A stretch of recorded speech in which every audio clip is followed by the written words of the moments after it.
અમદાવાદના રામોલ વિસ્તારમાં આવેલી ફટાકડાની ફેક્ટરીમાં થયેલા ભયાનક બ્લાસ્ટની દુર્ઘટનાના પગલે આજે અમદાવાદ મ્યુનિસિપલ કોર્પોરેશન ખાતે કોંગ્રેસ દ્વારા ઉગ્ર વિરોધ પ્રદર્શન કરવામાં આવ્યું હતું।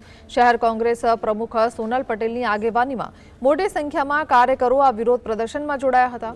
કોંગ્રેસના નેતાઓ અને કાર્યકરો દ્વારા આ સમગ્ર કમકમાટીભરી ઘટનાની ઉચ્ચ સ્તરીય તપાસ કરવાની અને બેદરકાર જવાબદારો સામે કડકમાં કડક કાનૂની કાર્યવાહી કરવાની માંગ કરવામાં આવી છે। આ ગંભીર મામલે રજૂઆત કરવા અને ન્યાય માંગ સાથે મ્યુનિસિપલ કમિશનરને એક સત્તાવાર આવેદનપત્ર પણ સોંપવામાં આવશે। જનતાની સુરક્ષા સામે ઊભા થયેલા આ સવાલોને લઈને તંત્ર તાત્કાલિક જાગે તેવી માંગ સાથે કોંગ્રેસે પોતાનો આક્રોશ ઠાલવ્યો છે।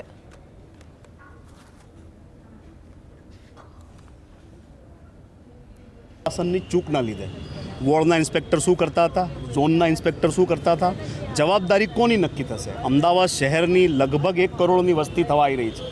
આ શહેરીજનોની જાનમાલની સલામતીની જવાબદારી કોની? પોલીસ કમિશનરની, કોર્પોરેશનના કમિશનરની કે પછી કલેક્ટરની? આ ત્રણેય જણા જવાબદાર છે। અને જે રીતે આ મજાક છે, 4 લાખ રૂપિયા માણસના જીવ, ગરીબ માણસના જીવની કોઈ વેલ્યુ નહીં। 4 લાખ રૂપિયા, સરકારને શરમ